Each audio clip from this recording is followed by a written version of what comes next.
Bonjour à tous et soyez les bienvenus dans cette nouvelle édition de votre journal de 15h dont elles sont les faits saillants. Ouverture officielle et début des compétitions des Jeux de la CJSOI.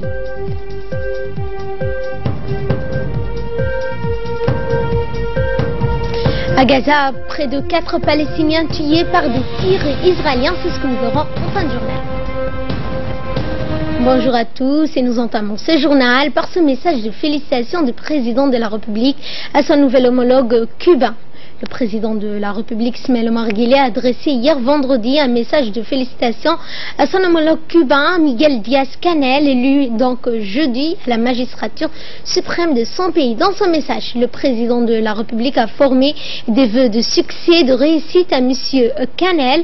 Votre connaissance parfaite des dossiers de votre pays vous sera de précieux concours dans votre importante mission de conduire la nation amie cubaine vers davantage de progrès, de développement, de prospérité et d'épanouissement, a écrit le président Guelleh. Je vous le disais en titre, le président de la République, Ismaël Omar Guelleh, a lancé hier soir au stade Goulet de la cérémonie officielle des Jeux de l'océan Indien, accompagné donc par la première dame, Madame Khadra Mahmoud Haïd. Le président de la République a donc été accueilli par le Premier ministre Abdelkader Kamil Mohamed, le secrétaire d'État à la jeunesse et au sport Hassan Mohamed Kamil, le président du Conseil des ministres de la CJSOI et ministre malgache des sports. Cet événement, initié par le secrétariat d'État à la jeunesse et au sport, a rassemblé 6 pays, à savoir les îles Maurice, Madagascar, Comores, Mayotte et Seychelles, sans oublier le pays hôte Djibouti. L'ambiance était festive hier soir au stade de Goulet pour l'ouverture de ces 11e Jeux de l'océan Indien. Surtout donc que les Djiboutiens se sont donc rendus en masse pour suivre la cérémonie officielle. Cet événement a pour but essentiel de promouvoir le sport dans toute sa splendeur et toutes les disciplines confondues en Afrique et dans les pays de l'océan Indien. Cette soirée donc s'est donc ouverte par une série d'événements qui vont combiner compétitions sportives, danse folklorique en mettant en avant la spécificité culturelle de chaque pays. Donc cet événement qui s'est ouvert hier soir en prémisse d'une semaine qui sera riche en événements sportifs et culturels. Cet événement rassemblera donc près de 1500 jeunes âgés entre 14 et 17 ans. Les images, vous les aurez donc dans notre édition. Le président de la République, son Excellence Ismaël Omar Guelleh, a lancé hier soir au stade Goulet la cérémonie officielle du 11e jeu de l'océan Indien. Accompagné par la première dame, Mme Khadra Mahmoud Haïd, le président a été accueilli à son arrivée au stade par le Premier ministre, M. Abdelkader Kamil, le secrétaire d'État à la jeunesse et au sport, Hassan Kamil, le président du Conseil des ministres de la CJSOU et ministre malgache du sport. Cet événement, initié par le secrétaire de la jeunesse et du sport, a rassemblé 6 autres pays, à savoir Maurice, Madagascar, Comores, Mayotte, Réunion, Seychelles, sans oublier le pays hôte Djibouti. L'ambiance était donc festive hier soir au stade Goulet pour l'ouverture du 11e jeu de l'océan Indien. Les Djiboutiens, surtout, les jeunes, sont venus en masse pour suivre la cérémonie officielle. Cet événement avait pour but essentiel de promouvoir le sport dans toute sa splendeur, et c'est dans toutes les disciplines confondues, en Afrique et dans le pays de l'océan Indien. Cette soirée ouvre donc une série d'événements qui vont combiner compétitions sportives, des danses, qui vont mettre en exergue en avant les spécificités culturelles de chaque contrée participante. Cette soirée haut en couleur avait pour menu une série de spectacles culturels avec particulièrement des chants agrémentés de danse avec un fond musical multiforme. Et ensuite, les délégations des 7 pays membres de la CJSOI ont tour à tour défilé.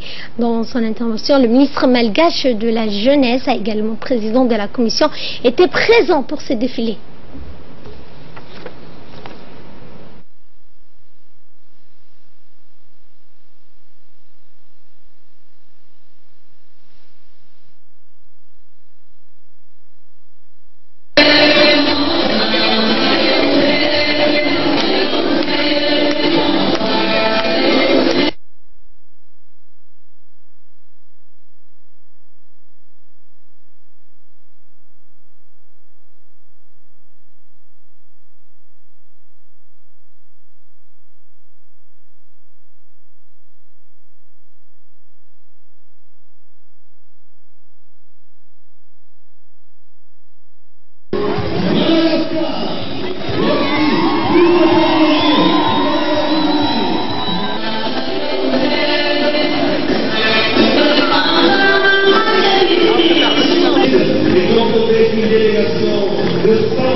Et dans son intervention, le président de la commission des ministres de la CJSOI a déclaré que ces Jeux sont destinés à favoriser l'amitié et la fraternité entre les jeunes.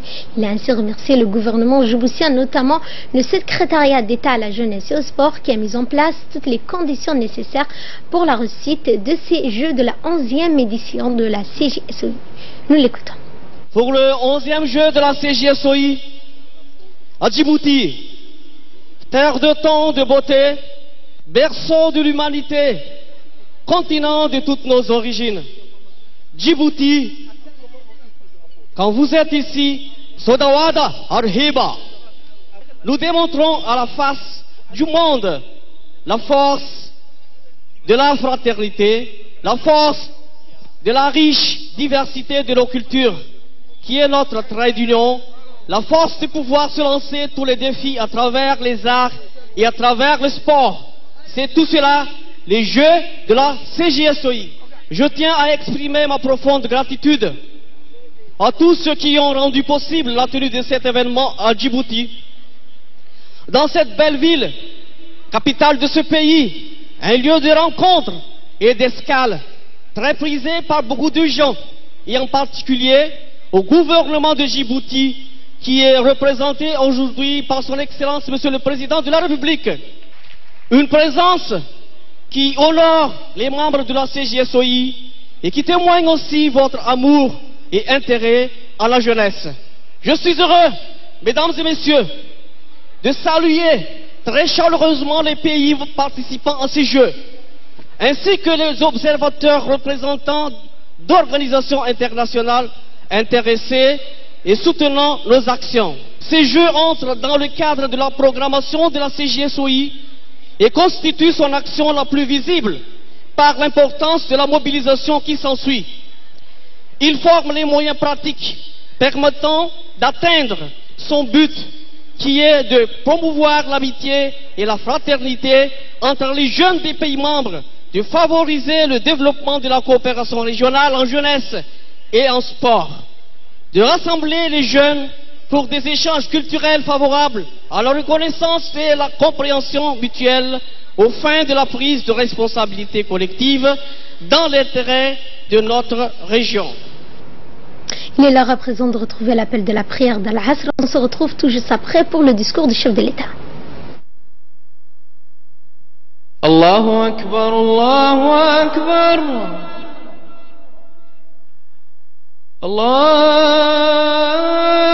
الله أكبر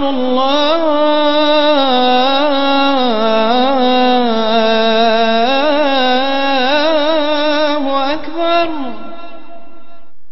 أشهد أن لا إله إلا الله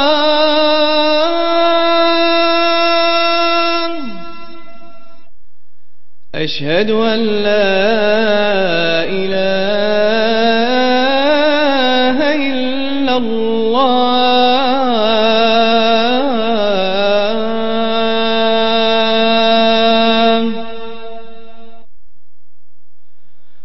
أشهد أن محمدا رسول الله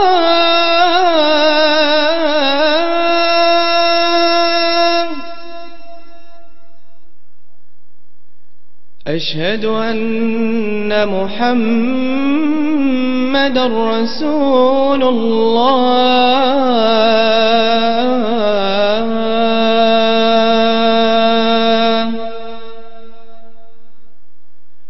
حي على الصلاة حي على الصلاة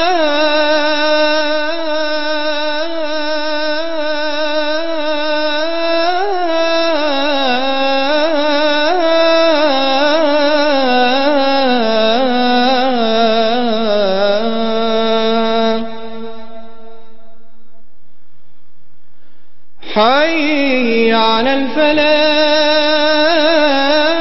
الفلاح حي على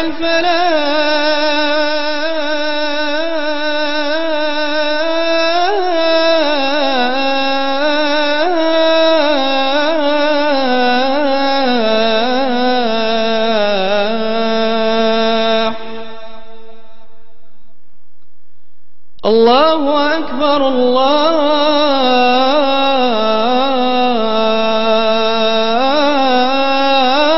الله أكبر لا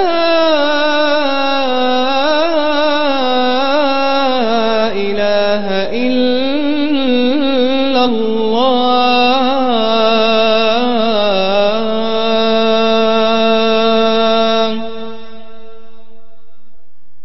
اللهم رب هذه الدعوة التامة والصلاة القائمة آت سيدنا محمدا الوسيلة والفضيلة وابعثه اللهم مقاما محمودا الذي وعدته إنك لا تخلف الميعاد.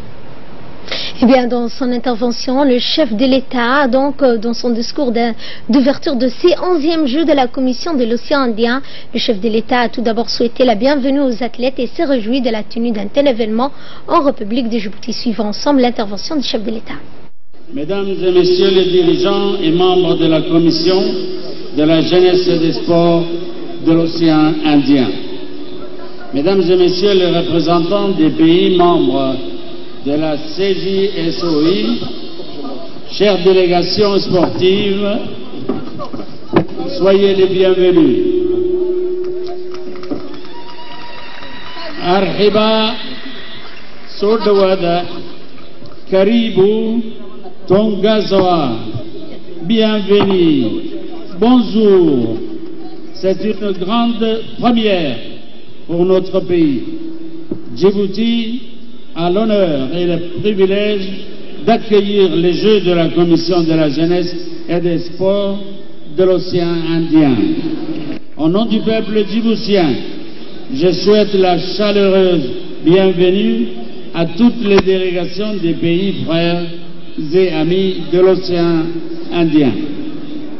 À tous les jeunes ici présents, à tous les accompagnateurs, à tous les responsables, je voudrais dire, soyez assurés, vous êtes ici, chez vous. Les Jeux de la Commission constituent un cadre privilégié de rencontres et d'échanges pour les jeunes issus de la zone de l'océan Indien. Ils mettent en lumière la diversité et la richesse culturelle de nos pays, dont la jeunesse se fait la championne à travers ces journées de compétition. En portant le message universel de la Commission, qui est un message de paix, de fraternité, d'ouverture aux autres et de respect des différences, chacun, par sa présence, participe au rapprochement et au dialogue entre les peuples. Et dans un monde de plus en plus uniforme et de moins en moins universel, autant vous dire que les rencontres comme celle-ci agissent comme de véritables laminaires. À nos chers participants, je voudrais dire ceci. Les jours à venir seront d'une grande intensité sportive et culturelle. À travers les jeux et les arts, vous aurez l'occasion d'exprimer vos compétences, vos talents et donnerez le meilleur de vous-même.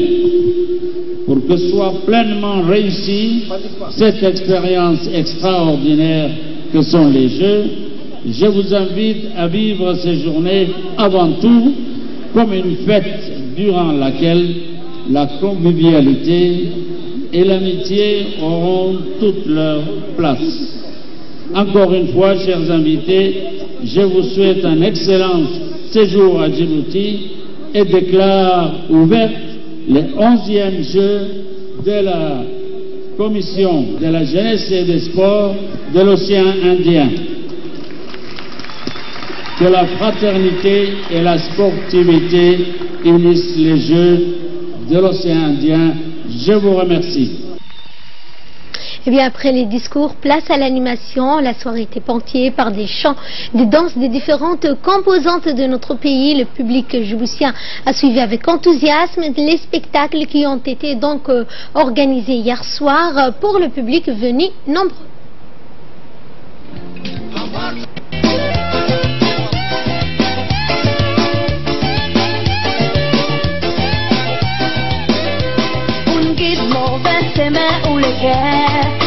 Un montre en direction quotidienne fue bonnet.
Sous vos applaudissements, s'il vous plaît. Merci. Eh bien, après la cérémonie d'ouverture grandiose organisée hier soir au Stade Goulet, sous le patronage du président de la République Ismaël Omar Guelleh, place au jeu, le handball ouvre le bal sous l'œil scrutateur du coordinateur du comité d'organisation de ces 11e Jeux de la CJSOI, M. Saïd Ali Hussein, de la Fédération djiboutienne de handball et d'un public enflammé. Les équipes des 7 pays rassemblés au gymnase du lycée d'État de Djibouti ont d'abord défilé pendant que retentissaient les hymnes de ces Jeux, suivis du premier match garçon qui a opposé Djibouti à l'île Maurice. Après un début de match qui a laissé planer un suspense, l'équipe djiboutienne a finalement remporté le match sur un score de 34-13. A suivi un match filles qui a opposé Madagascar à Mayotte. Les handballeuses ont offert au public un très beau match malgré l'arrivée du président de la CJSOI, le ministre de la Jeunesse et des Sports du Madagascar. Les Malgaches n'ont pas pu réduire l'écart de but qui était de 23 contre 16. Le ministère, le secrétaire d'État à la Jeunesse et au Sport, les différents sponsors qui ont bien voulu répondre, les invités, les pays qui ont bien voulu répondre présents aussi pour venir participer à cette activité et faire l'honneur de venir à Djibouti. Et on espère que tout se passera bien. Et pour nous en parler en détail sur ces Jeux, nous avons avec nous notre invité, M. Mounir Saïd Ali. Bonjour M. Mounir. Vous êtes responsable du comité d'organisation de ces 11e Jeux de l'océan Indien. Donc après l'ouverture officielle hier soir sous le patronage du chef de l'État, qu'est-ce que vous pouvez nous dire sur l'organisation de ces Jeux qui se tiennent à Djibouti pour la première fois? Merci. Comme vous l'avez mentionné, ces Jeux s'organisent pour la première fois dans notre pays. Notre pays est membre de la commission de la jeunesse de l'océan Indien et des sports de l'océan Indien, et à ce titre a bien voulu accepter d'organiser, d'abriter ces Jeux. Et le secrétariat d'État à la jeunesse et au sport a pris toutes les dispositions nécessaires pour que ces délégations puissent bénéficier de toutes les conditions pour pouvoir participer pleinement à ces Jeux en termes d'hébergement, de restauration et de transport. Et dans combien de compétitions la République de Djibouti prendra part à ces matchs et sur combien de sites se dérouleront ces compétitions? Alors, à toutes les disciplines, en football, en handball, en athlétisme, en tennis de table et en pétanque. Concernant les sites de sport, nous avons retenu le stade Hassan Goulet, le complexe sportif de Balbala, les centres techniques de football, ainsi que les gymnases du lycée. Et quels sont les différents messages, Monsieur Mounir, prônés donc par ces Jeux? Le but essentiel de ces Jeux est de permettre aux jeunes de cette région, de l'océan Indien, de pouvoir partager autour des valeurs sportives l'amitié, le respect, le fair play, la solidarité, des valeurs qui sont vraiment essentielles en matière de sport. Et donc pour finir, donc, quel message voulez-vous faire passer au public djiboutien qui nous regarde?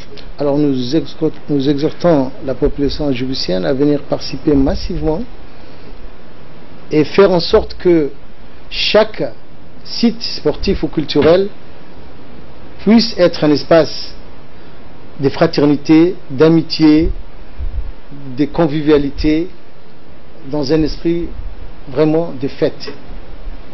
Voilà, c'est l'essentiel de notre message. Merci Monsieur Mounir Saïd Ali d'avoir répondu à nos questions. Je vous rappelle que vous êtes le responsable du comité d'organisation de ces 11e Jeux. Merci de nous d'avoir répondu à nos questions. Et dans le reste de l'actualité, nous allons à Addis Abeba dans le cadre du renforcement du parc roulant au niveau des régions. Le secrétaire général par intérim, Dr Saleh Baloïta Tourab, a procédé à la remise officielle de 2 nouvelles ambulances entièrement équipées et d'un véhicule flambant neuf pour l'équipe sanitaire d'Addis Abeba. A noter que cette stratégie de décentralisation sanitaire effective est mise en œuvre par le ministère de la Santé pour garantir le renforcement progressif des systèmes de santé locales en vue de leur autonomisation à moyen et à long terme. لحية 10 أفريل waxaan ka gudoonay Et c'est en ce sens que Dr Salah Banoita a exhorté les autorités locales à prendre donc le plus grand soin de ces véhicules flambant neufs, que je vous propose d'ailleurs de suivre. Officiellement remettre au nom de le véhicule destiné à l'évacuation et à l'équipe mobile de la région de l'ICB. Ces véhicules sont très importants pour la santé de la population, et notamment les gens qui sont loin des structures de santé, pour leur permettre soit d'être évacués, soit d'être soignés sur place en ce qui concerne l'équipe mobile. Ils peuvent aussi, dans les cas échéants, servir pour évacuer les patients vers les hôpitaux de Djibouti de 3e niveau pour les soins qui n'existent pas dans la région de Addis-Abeba. L'utilisation de véhicules pour qu'il n'y ait pas d'abus. Et dans le cadre de la campagne de lutte antivectorielle, l'Institut national de santé publique, l'INSPD, a lancé jeudi une vaste opération de pulvérisation intradomiciliaire qui a débuté par le quartier 6 où une dizaine de brigades de démoustication étaient à pied d'œuvre pour une inspection et une pulvérisation de porte à porte. Au total, plus de 50 quartiers sont donc concernés par cette campagne de porte à porte visant à endiguer la prolifération de mouches moustiques qui sont vecteurs de la transmission du paludisme et autres infections. À noter que cette stratégie intradomiciliaire de porte-à-porte est accompagnée par des activités de pulvérisation nocturne qui seront assurées par une dizaine de véhicules de l'INSPD au niveau donc des artères, des ruelles, des quartiers des 3 communes de la capitale. À Tadjoura, dans le cadre de la lutte contre la précarité et le chômage, l'ANEFIP a clôturé une formation portant sur les compétences de base de l'employabilité et l'entrepreneuriat, visant à préparer ainsi la main-d'œuvre djiboutienne, notamment les jeunes demandeurs d'emploi, afin de faciliter leur accès au marché du travail et répondre ainsi aux besoins du secteur privé de l'économie djiboutienne. Rappelons que depuis le début de ce programme de formation, plus de 600 jeunes ont bénéficié de cette formation, dont 80 jeunes des régions de Tadjoura. À l'issue de cette formation, des certificats ont été remis aux participants.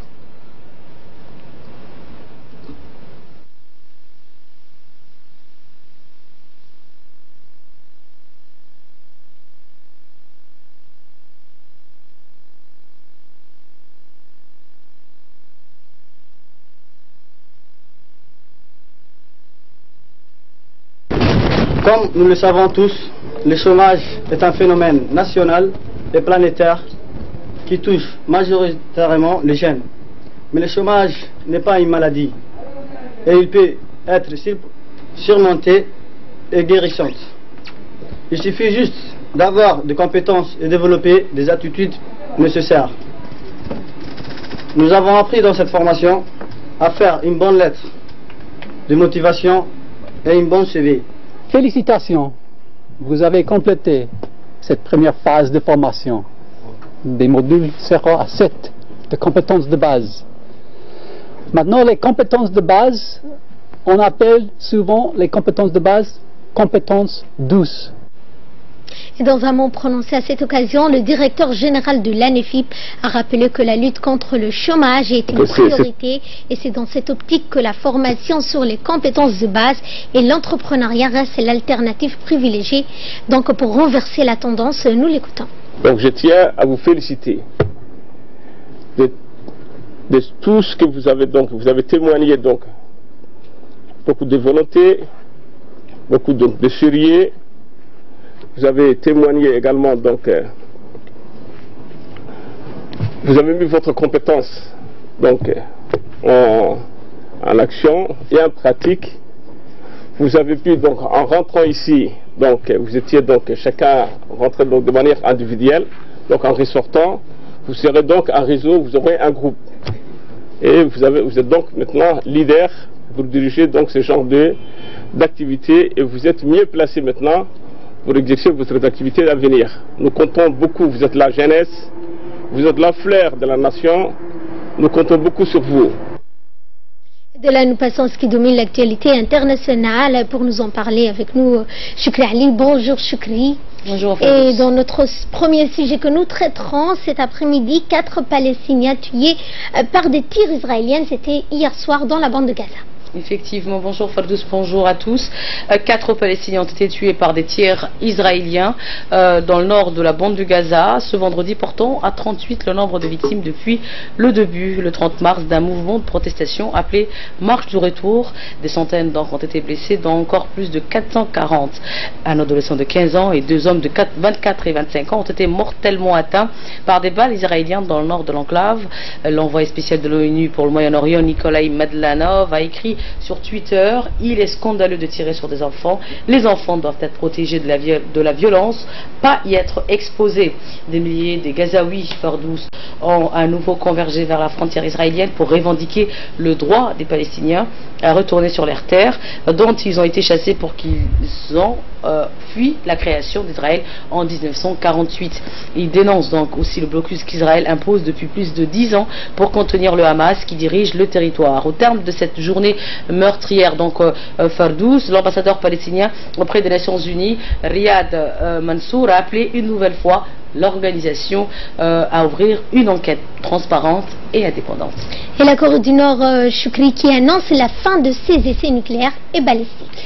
Et oui, la Corée du Nord a annoncé ce samedi qu'elle allait fermer son site d'essai nucléaire et cesser ses tirs de missiles, gage de la bonne volonté en vue de pourparler avec le Sud et les États-Unis. C'est un premier pas vers l'amélioration de ses relations diplomatiques. La Corée du Nord va suspendre ce samedi ses essais nucléaires donc et ses tirs de missiles balistiques intercontinentaux. Le président américain Donald Trump salue une très bonne nouvelle donc sur Twitter en affirmant avoir hâte que le sommet avec Kim Jong-un arrive. En revanche, Tokyo souhaite maintenir la pression sur la Corée du Nord. Cette annonce spectaculaire intervient Fardous en effet moins d'une semaine avant le sommet prévu entre Pyongyang et Séoul, qui préfigure un sommet historique qui devrait avoir lieu entre Kim Jong-un et Donald Trump. Et pour terminer au Mali, l'attaque de Tombouctou, Choukri, a été revendiquée par le groupe islamiste affilié à Al-Qaïda. Le groupe de soutien donc Fardous à l'islam et aux musulmans, la principale alliance djihadiste du Sahel liée à Al-Qaïda, a revendiqué l'attaque du 14 avril à Tombouctou contre le camp de la force française Barkhane et de la mission de l'ONU. Cette attaque a coûté la vie à un casque bleu burkinabé, blessant 7 soldats de l'ONU, 7 militaires français et 2 civils maliens, bien que la MINUSMA ait subi des pertes bien plus lourdes. Il s'agirait par son envergure de la plus vaste attaque la frappant depuis son établissement en juillet 2013, selon donc les Nations Unies.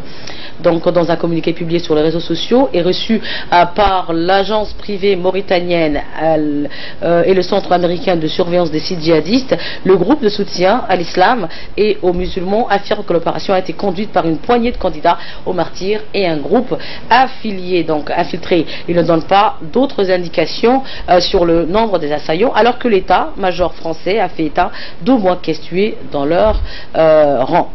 Merci Choukri pour ces éclaircissements. Merci à vous de nous avoir suivis. Excellent week-end à toutes et à tous.